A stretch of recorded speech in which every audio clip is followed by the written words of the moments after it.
holistic value-based education is the conscious development, and that is the transformation of human to the human consciousness. And for that, we have also understood that right understanding, right feeling, and the physical facilities, the three important requirement of human should be practiced in a conscious way. So that transformation is required. And for the societal level, it is also required that the value education should be incorporated, so that a societal need, which is being in the form of holistic practice, so that every family and every individual will be living with a right understanding and a right feeling, and the prosperity will be observed in each family, and it should be goes beyond to the nature. The prosperity will be maintained to the toward the nature.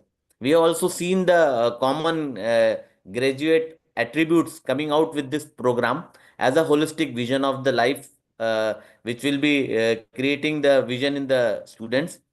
Also developing a social responsible behavior in the students, and they can able to understand the environment and become a responsible toward the environmental work, and have their conduct in a ethical manner. So these are the previous discussion we have made. Today we will discuss about the implementation part of this value education. So, as we talk about the value education, there should be some program which should be bring at individual level to understand the harmony and to live with the harmony. So, this individual program should bring up at the level of individual, family, society, and nature and existence level. So, the first step should be the presenting the value education in the form of proposal.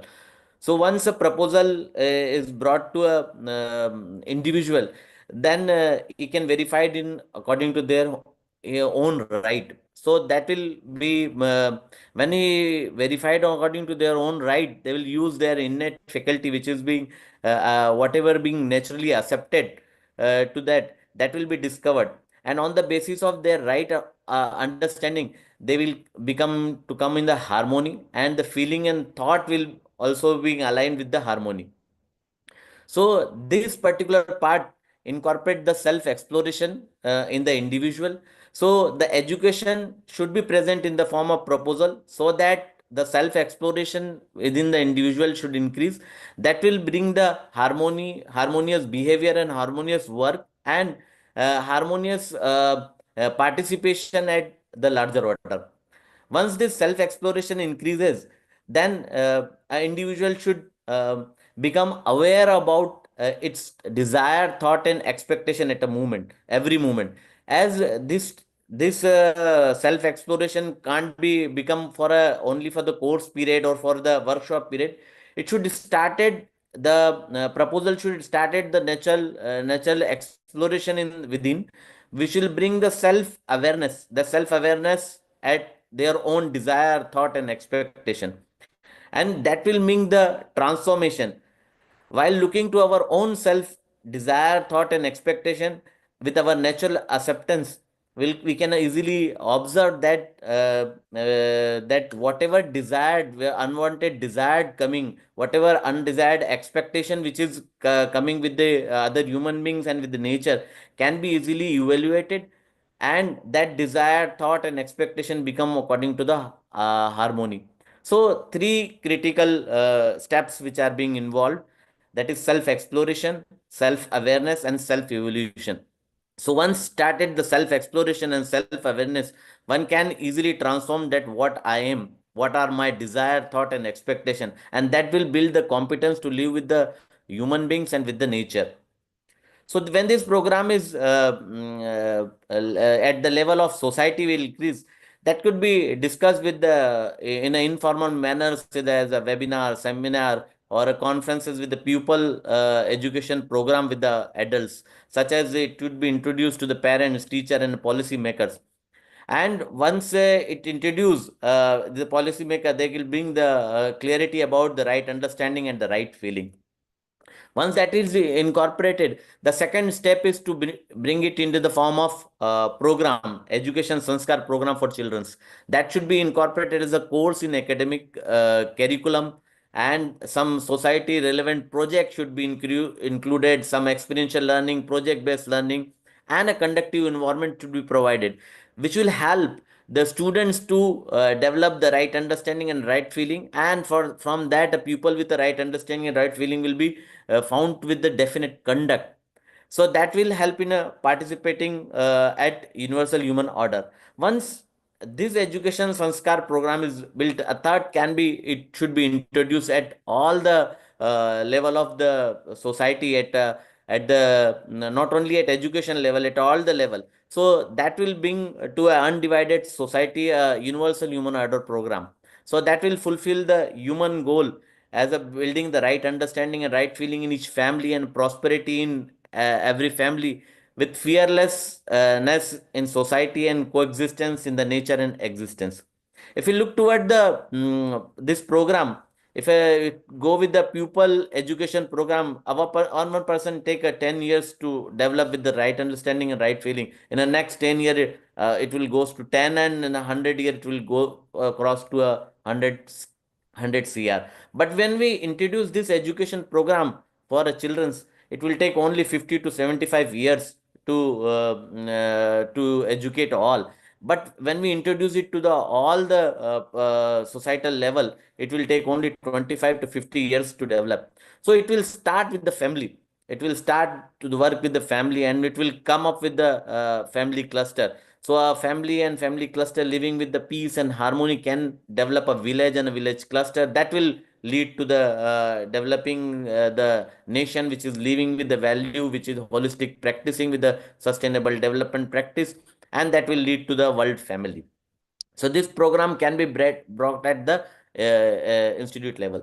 So the step which can be done as a transformation of education, the step one is being, the first is the introducing the value education, the developing the curriculum, exploring and understanding the harmony at education, research, and extension activity.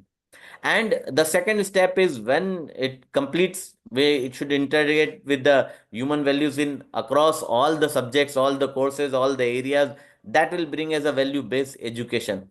And with that, the living should be become as a naturally accepted what proposal can become into the living phase. So the living based, value based living, and living in harmony will be occurred. So this is a value based living. So three critical steps: value education, value based education, and value based living. So currently we are on the step number one, that is on the value education. So we have incorporated as in the present curriculum, exploring the understanding and harmony at education, research, and extension. So various step has been taken for promoting the value education, which include the student induction program, faculty induction program, universal human values course, mandatory course as a UHV 2 in all the engineering colleges, as a minor degree in universal human values, faculties and management leading development program. And all these programs, the All India Council of for Technical Education has given this all program for all the institute, and has nominated various institute as the nodal centers for UHV across the country. Not only that, other regulatory agencies such as UHV, such as UGC, has also incorporated the UHV as a faculty induction program. As an Guru Dakshita has also incorporated student induction program as a Dikshambram, as a universal human professional ethics course as a Mulli Prabha 2.0, and a curriculum for life skill as a Jivan Kaushal. So this course is not only available in the form of English language, it is also available in a 9 official Indian different languages. These are the some course material which are available in the form of English books and Indies and other languages, such as human values in professional ethics, understanding the human being in nature existence comprehensively, the teacher manuals. Not only that, the Anand Sabha as a book is published for 9 to 12 by the MP government. These are some books material. As an extension activity, the activity was conducted with the MP school from 9 to 12th class students, and their textbook, teacher material, and workbooks have been identified and prepared. And 385 institute has been identified, a prominent results were observed. It was observed that this was so significant that the MP government has encouraged and implemented the same in all CM Rise school from 9 to 12th. Also, a workshop has been conducted in jails of Kanpur and Ghaziabad with the encouraging result in the transforming in the inmates. These are some glimpses of that. So as a sum up, we can observe that there should be a program at individual level which can bring up the self-exploration, self-awareness, and self-evolution. And at the action at the societal level that we should bring with the pupils education program for adults, and the education sanskar program which will include for all the children. And finally, it should be bring to the all undivided society as a universal human order program. And three critical steps which are required as a value based education, and value based living. And various promotion activities are going on related to that. That is the student induction program, faculty induction program, a mandatory course as a UHV 2 and a minor degree, FDPs, LDPs, and MDPs. And various extension activities, as I presented, has done in schools and workshop in jails are done. So with this, I may invite our today's moderator, Mr. Umesh Jadhav. He is a formal faculty in Gedu College of Business Studies, Bhutan. He did his master in tourism administration and pursuing PhD on socio-culture impact of tourism, a case study of Bhutan. And he is associated with universal human values since 10 years and conducting FDPs. So I would like to invite Mr. Umesh Jadhav. Take it. Thank you, Dr. Raghavendra. Good morning to all our viewers on the YouTube, delegates on Zoom event, and all those lovely panelists sitting along with me. For the past 2 days, we have been talking about the need of value education, the content of the value education, the process of value education. And today is the concluding day of this international conference. And this morning we had a keynote covering implementation part. What we all have understood is there is the need of value education, and the education shall be value-based, which will translate into a value-based living, which means a human being living like a human being and taking participation in all the walks of his life. So when it comes to the implementation part of the value education, I guess the most important part is the content, the process, because the content is universal and it has to maintain its, the essence and the core. The process sounds to be very different because in our regular teaching education, we have teaching things, but here is the sharing values and enable student to explore better. So there must be, the courses are meant for the student, but the major responsibility is on the faculty members and the management. So we'll discuss about all those issues. Is there any challenges in this incorporating universal human values in the different universities and area? So I have this esteemed panel with me, including Dr. Jagdish Babu Belam. He has been an instrumental faculty to take up the content of universal human values in his student. Also conducting a lot of student workshops across India, online and face-to-face. He comes from a place called Madanpalli, located in Andhra Pradesh, the southern part of India. Our next panelist is Dr. Vilas Varudkar. Dr. Vilas is from Mechanical Engineering Department, Maulana Azad National Institute of Technology. Since 2017, he has been actively involved in value education and working on the development of competence and sharing that competence with the uh, audience. Our third finalist is this young lady, Miss Nidhi. Uh, she's from computer background, but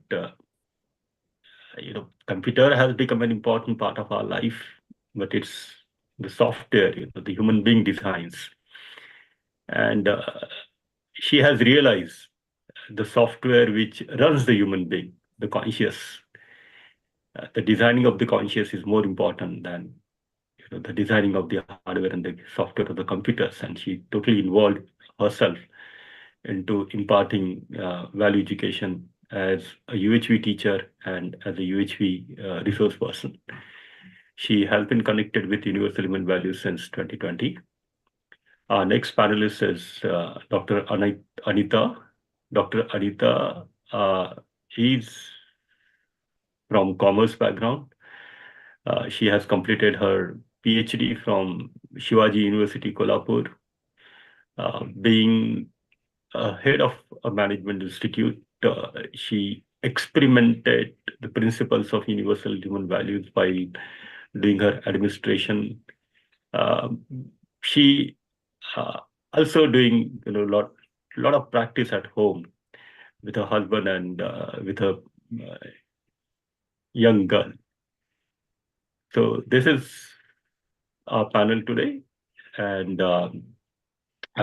delegates are there, YouTube viewers are there. So again, I welcome each one of you for this panel discussion. So straight away, I'm putting my first question to the young lady, Miss Nidhi, that as I said, the curriculum is for the student, but the role of faculty and the role of management is very important. So what's your opinion on it? How do you see the role of faculty and the management in imparting value-based education? Good morning to all the panelists and good morning, sir. Thank you for this question. As you have asked, what is the role I see of the faculty and management in implementing this value education? I very clearly now am able to see that when a faculty is sharing the proposals on universal human values, and if the faculty is also able to live with it, then it becomes very easier for a student, for an individual to connect with it. And the second part, when we take the role of management, this value-based education has to be promoted by faculty to students, and it is important that faculty are given enough time for their own exploration along with their other responsibilities. So I see a role as a for management and faculty is that first of all they have to go through this whole process of self exploration. They have to make the environment conducive for students to work upon these proposals, and while the facilitating by faculty is happening for a student, enough number of examples, living examples if are given by the faculty to students, then it becomes very easier for students to relate it with their own living, and they can easily see the changes in their own living. So that is what is my opinion. Thank you so much for the opportunity. Yes, thank you, Nidhi, for sharing your views on it. Yes, and I think the role of faculty is very important in imparting value education because in other subjects, there is a book, there's a content, and the teacher can share that content. But here, there is an expectation that if you are sharing a values, then you need to live with the values. So the role is important. So the management support for these faculties to spend enough of time to explore within, to attend the programs, high level of programs, and practicing the content sharing. That can bring the transformation in the faculty, and such transformed faculty could help the student in their transformation. So thank you so much for that good start for this panel discussion. Now I go to one of the administrator, uh, Dr. Anita. Like, what is your take on this same thing? Uh, uh, you may talk about administrator point of view. Like, what is the role of management in imparting value education? Good morning, the panelist and the moderator and the delegates who have come here for the international conference. Now, when we talk of management and faculty, when we ask the faculty, they always say, he let the management understand the role. Then it will be easier for us to go through it because there is always the finger towards the management. So as a management, as a director, it was my first priority that I understand it. I inculcate the things in me. And if I'm able to understand and if I'm able to live by that, then it will be easier for my faculties, my supporting staff, my colleagues, and my students to follow the same. So it took a little time for me to understand. And then I put forward the proposal to the faculty members. The faculty took it up in a positive way. They started working on it, and then we started as what we say orientation programs for the students also. So slowly it took time, but it is necessary that the management understands it. If the environment is conducive and we are able to give training to the teachers, give proper time to the teachers, it really helps them so that they get time, as Nidhi was saying right now. If time is given, training is given, teachers are able to develop themselves. And then only things work out much more better. And that is what I had seen in my campus also. Thank you. Yes, thank you so much, Dr. Anita. And that's well said. As the head of the institution, or we may call it as the parent of the family. Yes. If the parent are aware, if the head of institution is aware about the value, the importance of values, then it becomes easy because the children simply imitate. So yeah, in that sense, the role of management becomes very critical, and all those institutions where management is directly involved into value education, we are able to see very drastic changes in the living of student families, the parents, supporting staff, teaching staff, and the non-teaching staff. Okay, thank you so much. Now, I would like to take up the same questions to Dr. Vilas. Dr. Vilas comes from an urban institute, and you're from one of the institute where students get struggle. They find very difficult to get admissions in your institutions, one of the reputed institutions of India. So, what you think the students who come to your institution and to shape them with the value education, what specific role the management and the teacher need to be play of institutions of your repute? Dr. Vilas, over to you. Thank you, Umesh sir, for inviting me for this panel discussion.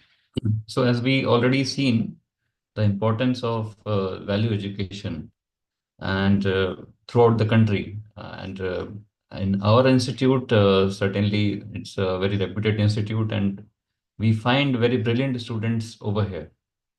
And but certainly they find themselves a bit failure that they are not able to get into IITs. That major setback, I think they have to overcome initially in their first year or so.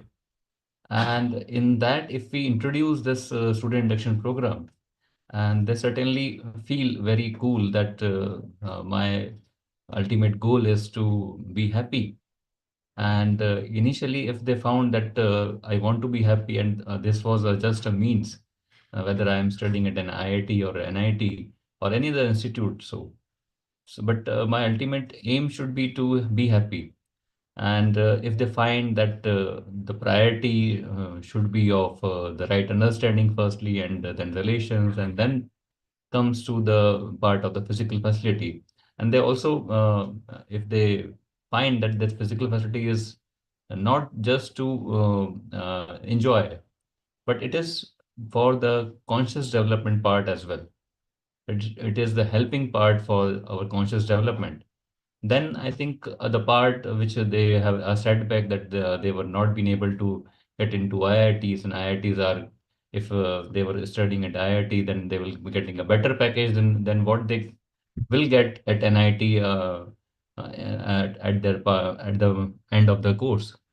But what they find that this is an important part. They certainly get an input that I want to be happy and I will work for it then only. Further, to add to it, certainly all students who go through SIP does not take this as well. And they found that they are taking some depression pills, some suicides cases are also there in the last year in our institutions. And our management also find it when we had a workshop, a one-day workshop for all directors and deans. They also found it that this is a major concern, and this should be inculcated in as a credit course in our institution. And we found that if we certainly, but the major concern is again the faculty part. So we need to develop our faculty initially, then only I think we will be able to impart this education as a course. Uh, I think I've completed my part. Thank you. Thank you, Mr. Yes, thank you, Dr. Vilas. I mean, that's an important point to be noticed for each one of us, that the students who are brilliant in study also need to be happy. And in the today's competitive words, like you have mentioned, they are coming for your institute, but have that thought back of their mind that they didn't get IITs. So they are depressed. And then it becomes very important to conduct 3-week student induction program religiously, so that they would understand about the life, about their aspirations, how to fulfill their aspirations. So uh, thank you for bringing up the importance of student induction program.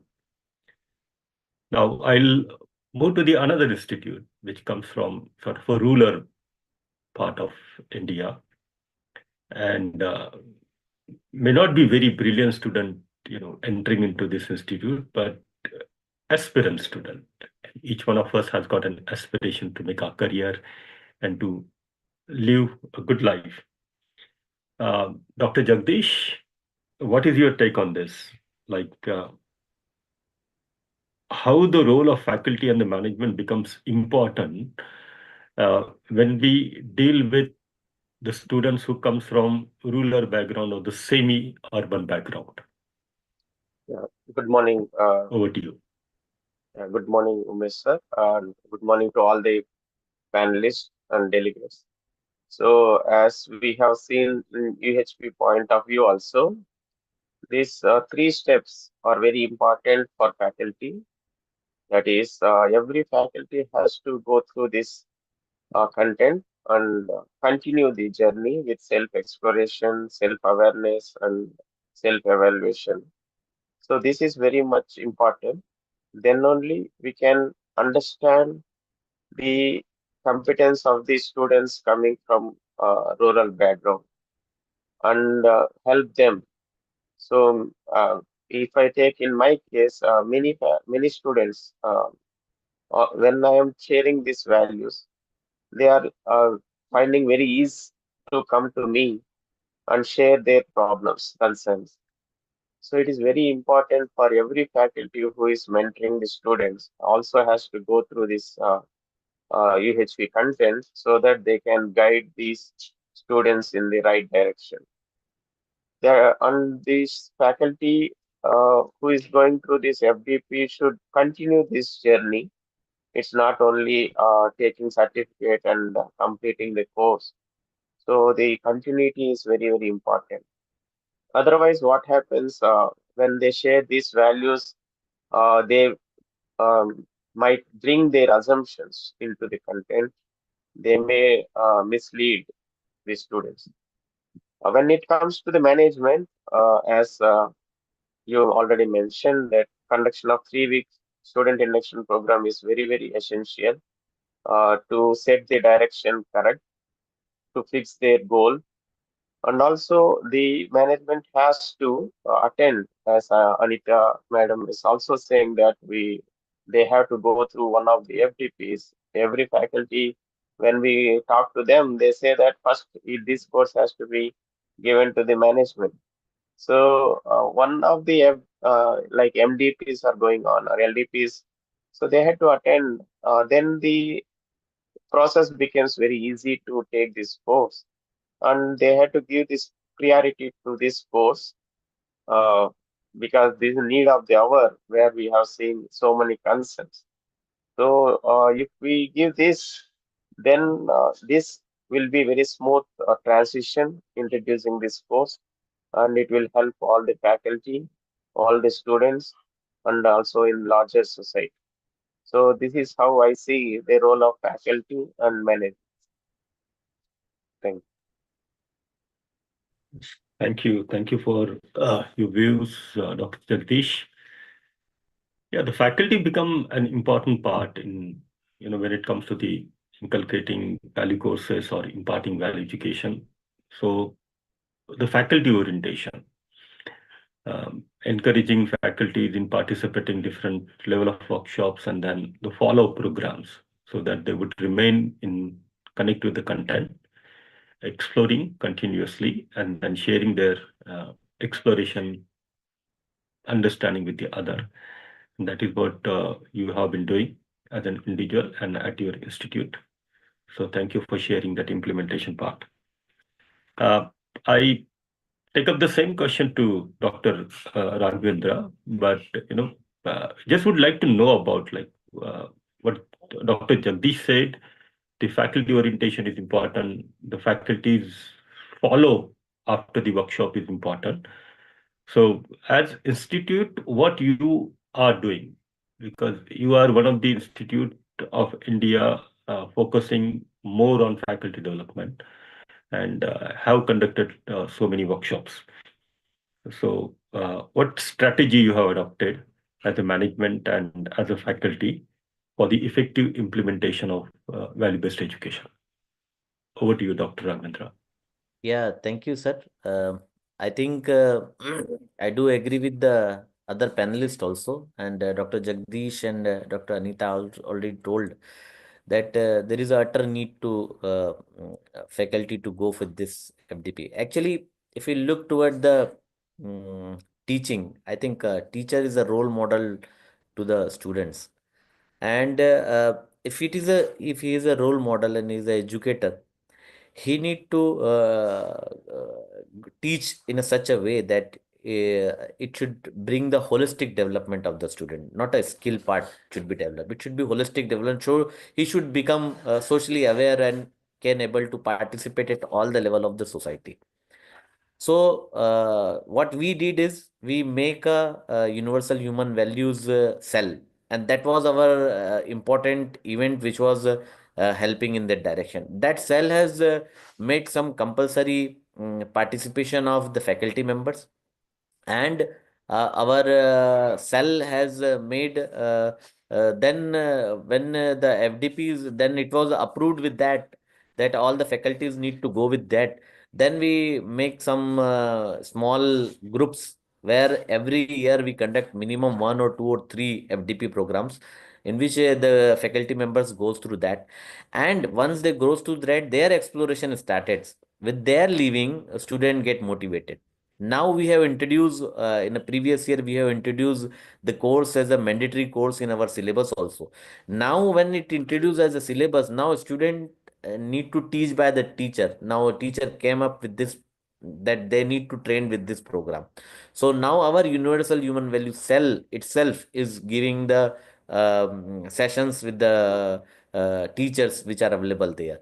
So we need to first constitute the cell, and that need to make some program that in what way we need to lead for developing our teachers so that they can deliver to the student, while also simultaneously teachers living should be according to the harmonious practice, so that student can inspire with that.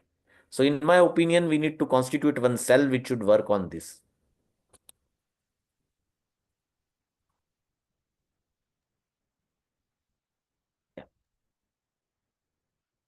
Okay, thank you, Dr. Raghavendra. Have you done? Yeah, I done. Okay. So thank you so much. And yeah, I guess that's important to have a universal human value cell at the institutional level, and that cell can work on conducting different activities, effective implementation, organizing FTPs. And this is what we have learned from uh, the sharing of Bhutan Institute of Wellbeing. You know, they're planning to have gross national happiness cell in each of the institute. In India, uh, we are having this universal human value cell and trying to in every institute and universities. So similarly, across the world, the organizations may think of having like a center of excellence or center of human being, or what could be the name? You know, name can be anything, but what is important is this essence and the core, which would help uh, individuals in their transformation. So thank you for that first round of discussions. Before I go to the second round of discussion, just a small reminder to our all the delegates and YouTube viewers that your participation in this conference is remarkable for the past 2 days, and we are expecting to have questions from you. We'll take up your questions to the panelists. So please do write the questions, whatever are there in your mind and you want to know from this expert panel. Uh, while sharing these values, because this is totally a new course, there must be some challenges at initial stage. Must be some sort of an hurdles. Uh, you might have felt depressed. You might have felt overconfident. Uh, because sometimes when you get some trick, you find that okay, so I have this stick in my hand, and tomorrow I'll place it over the world, and the world can change. You get so excited sometimes, and out of that excitement, we start the program. But sometimes we understand the content, and then with a very systematic approach, we start the programs. So we would like to know what are the challenges, if at all, or the hurdles you faced as an individual and as an institute, and what have you done to overcome it? So would like to start this round with Dr. Anita. Umesh, just a small correction. I think Dr. Geeta has also joined as a panelist, so I think we must give due importance to Dr. Anita as well. All right. Okay. So I want Dr. Geeta to be in the pace. So let listen from Dr. Anita. So by that time she'll be prepared. Yes, Dr. Anita, and then definitely thank you, Dr. Vilas, for that suggestion. We'll go to Dr. Geeta. Yes. Okay. As we are talking about certain, what we say, problems which we faced, as when time came when computers were introduced, people said we will all be out of work. Same way it happened with UHV also. We are teachers who are very strict. We are known by our strictness because it follows from one batch to the other batches. Because when this teacher is coming, this is the way this teacher is, and you will never have a change in that. So, and when a teacher also starts understanding this concept, it is little difficult for him or her to change. Because what we say, I'm good, you are not good, you need to change. This is what every time we all say. As teachers, we are very used to. You need to change, the world will change automatically. It is not me.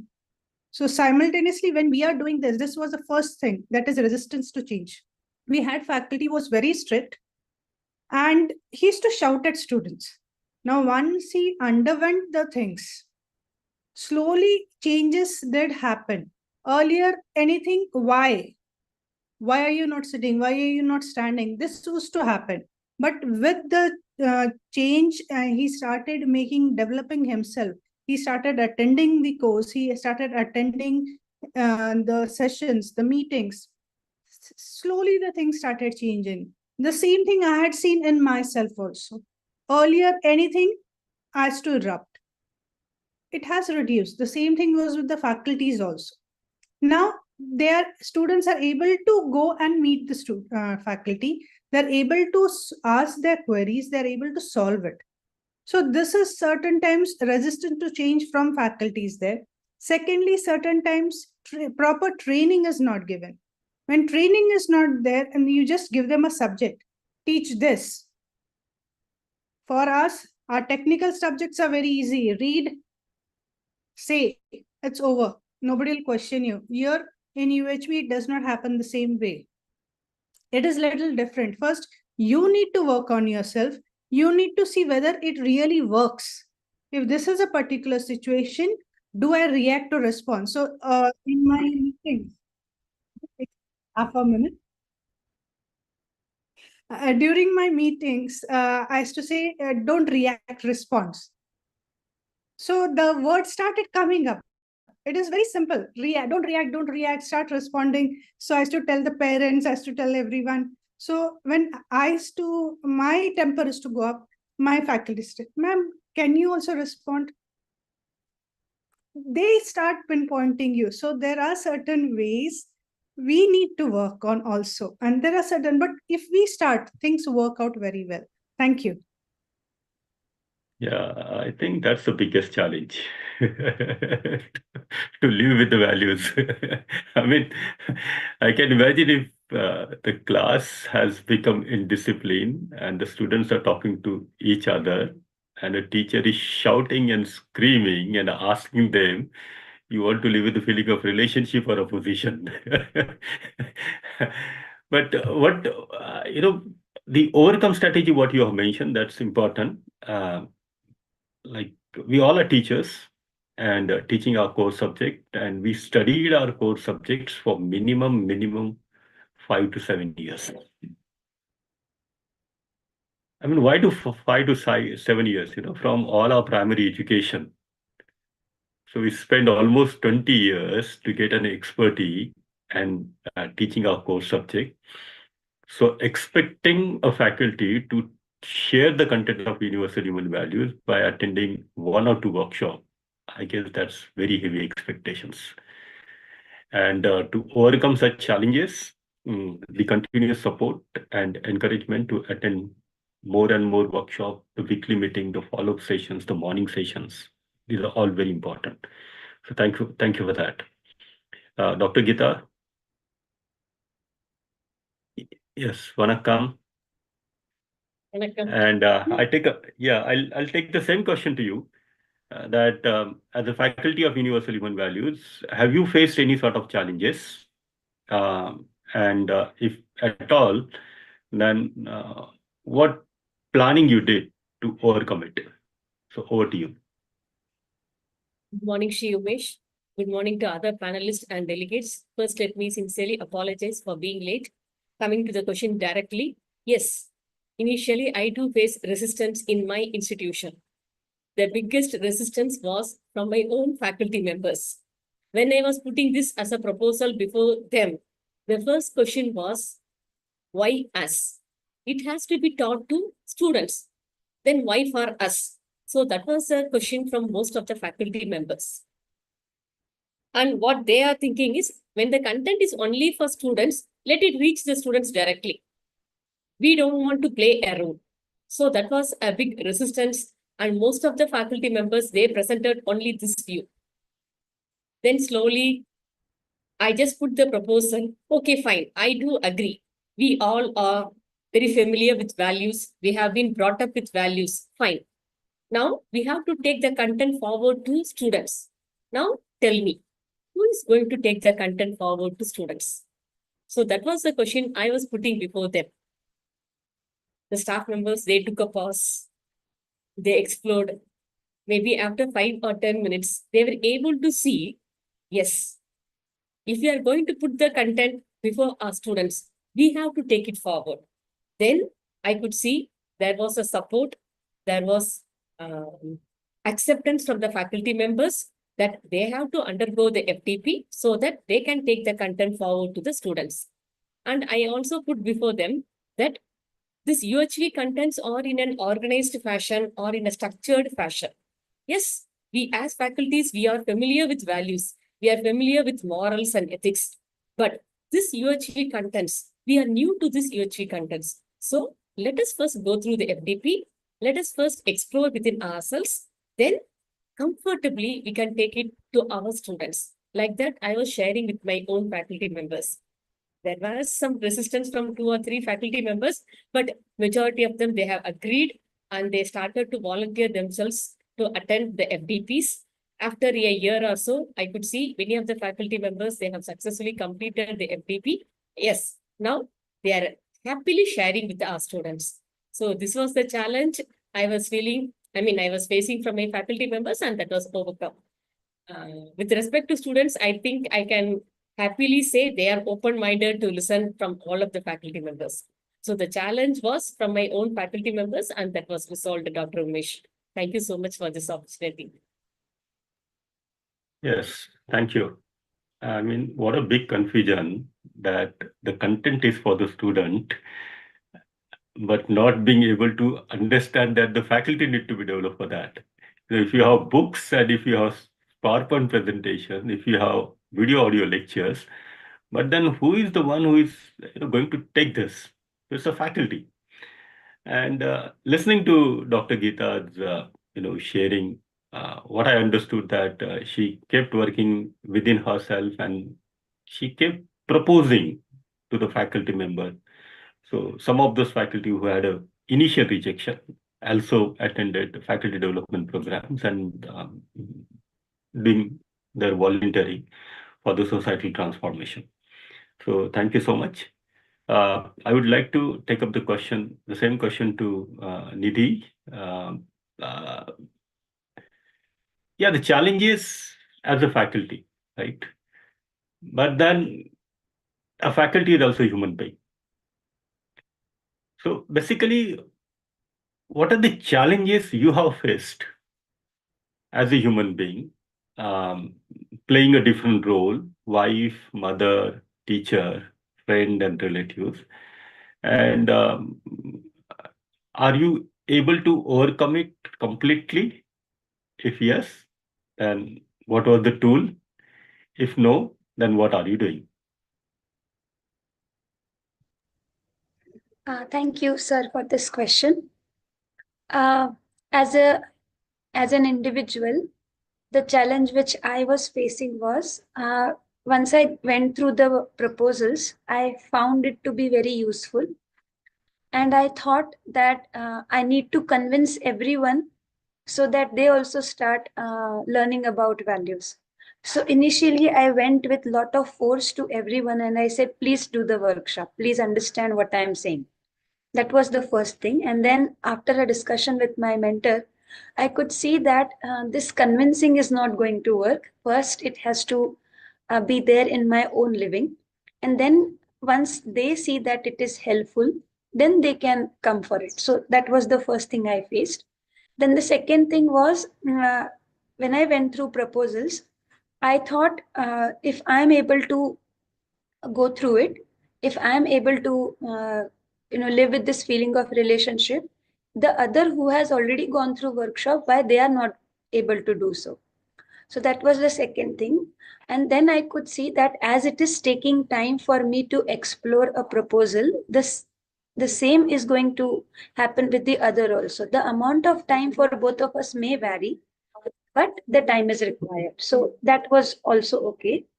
And the third thing which I was seeing was my outer reactions had reduced a lot.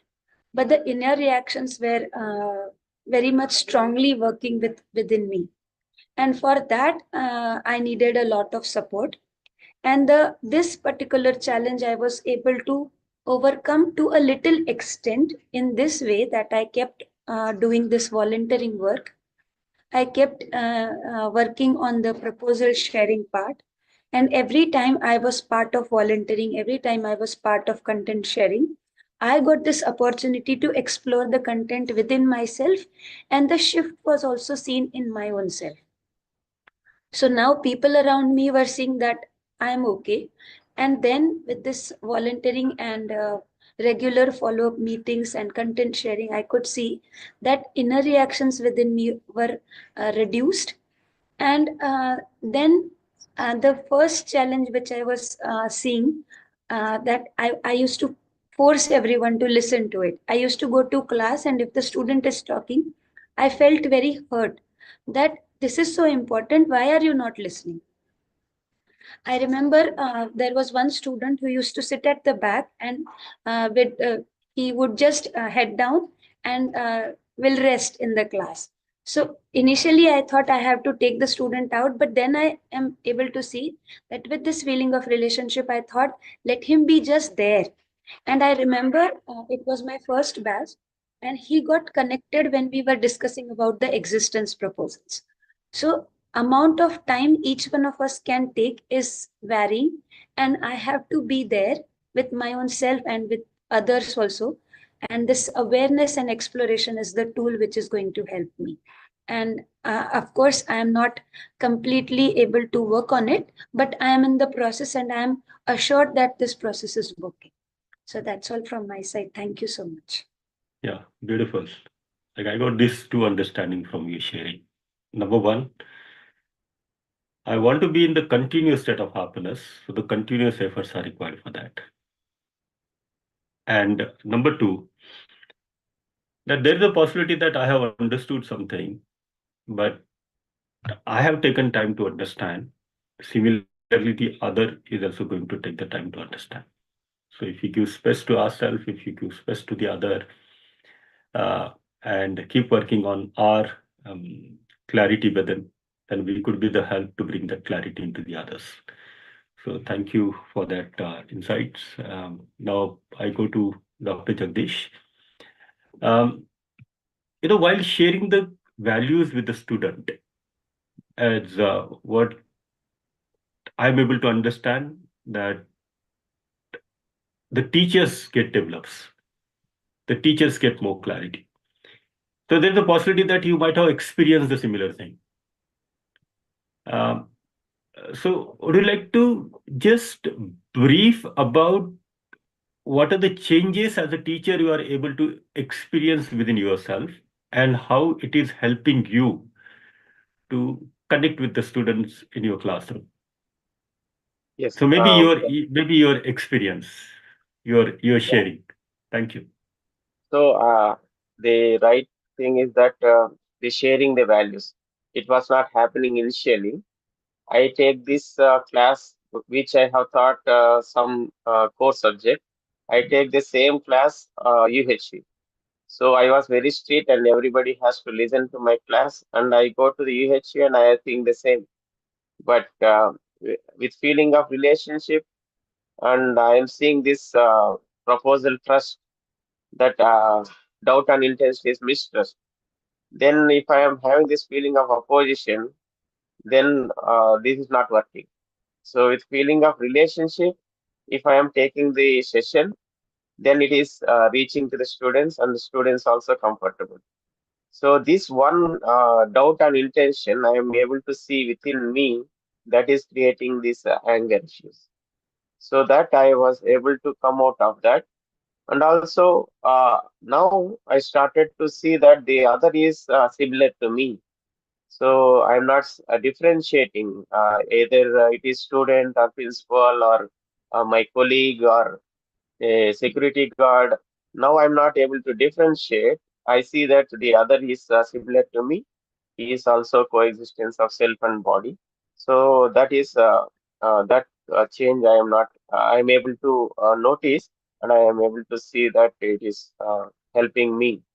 And this sharing as it is without bringing assumption is also a big challenge. I'm working on that also. And the more and more I take these sessions, the clarity is improving. And I'm also trying to help the students, and students also coming with their concerns, questions, sharings easily when I'm sharing these values. When I'm with feeling of opposition and mistrust on them, it's not working. They're not coming so easy to me. That's what my point here. Thank you. Yes, thank you. Thank you. Yeah, I mean, it's a very important to understand that I am also human being and the others are also human being. So the student who are sitting in my classroom are also human being. The management is also human being. Parents are also human being. With such basic and the fundamental clarity, we get connect. We can establish that bond, and that's basically creates the space to open up. And I guess this is the reason, the students are quite free. They're coming to you, they are talking to you, they are sharing their issues and they are sharing their problems. So thank you for sharing your personal experiences. Now, I would like to go to Dr. Vilas, with the same question that is there any challenges, hurdles you have faced as an individual or institute, and what have you done to overcome it? Over to you, Dr. Vilas. Thank you, Dr. Umesh. So again, as all panelists have already shared, that it's an individual journey initially. That whether I find it really useful for myself, it's my life, and this content is really useful for me. Then only I realize that it can be delivered to the others as well. So just directly that it is important to others, not to me, I think it won't work.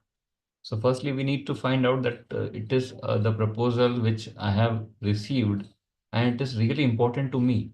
It is changing my life. Then only I will be able to show it in my behavior as well. And then only the other person in front of me, whether it is a student, whether it's our relatives, whether our management, then only I think they will be inspired, or that they see the change. Then only I think they find it important as well.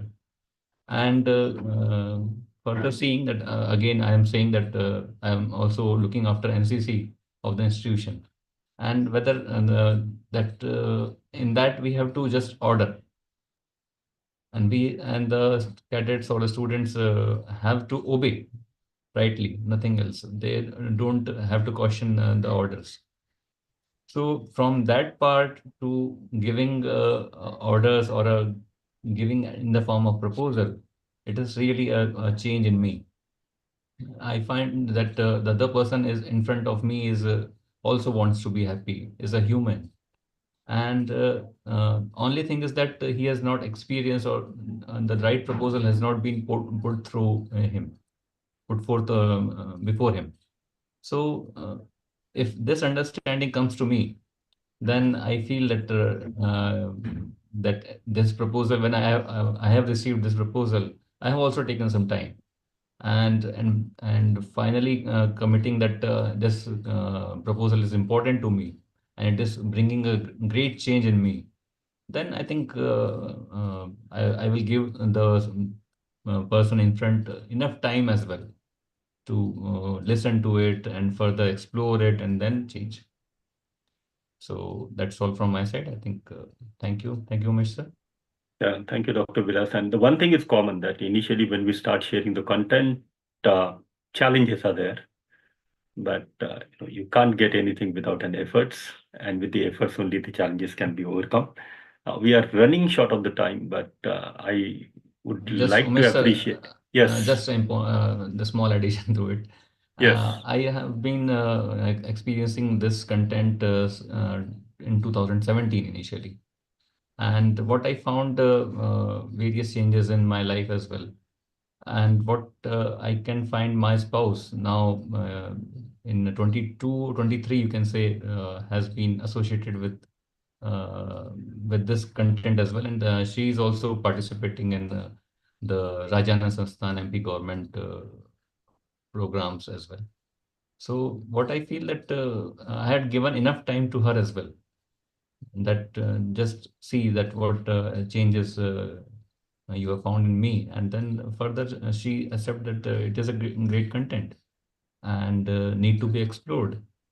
So she readily joins the workshops as well, and now volunteering as well. Thank you. Thank you. Wonderful. So that's an evidence that it's not only the faculty member who are getting benefited out of the content, but their families, their students. So each individuals can keep continuing the efforts for the personal transformation to participate into the societal transformation. And once we start getting the benefits, then we find out the way to implement it. And each one of you, as an individual, as an institute, have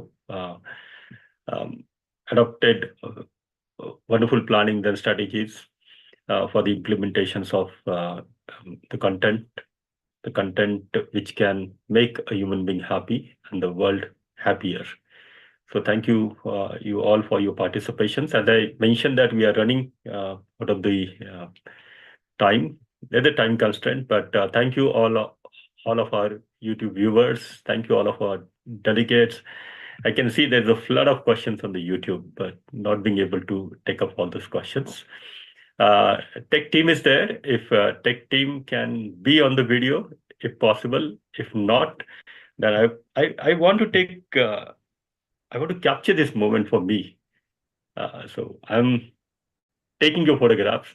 Say cheese. Have a lovely smile, beautiful smile. Yes. Namaste. Namaste, sir. Thank you. Thank you so much, all the panelists, and thank you so much, all the delegates. Thank you. Namaste. Sir, just want to brief regarding the next session. So Yes. from 10 a.m., the sharing session will start in different shifts, so we can join. And at 12 noon, from 12 to 1, we have closing session for shift 1. And the shift 2 will start from 7 p.m. So we can all join there. Thank you so much. Thank you so much.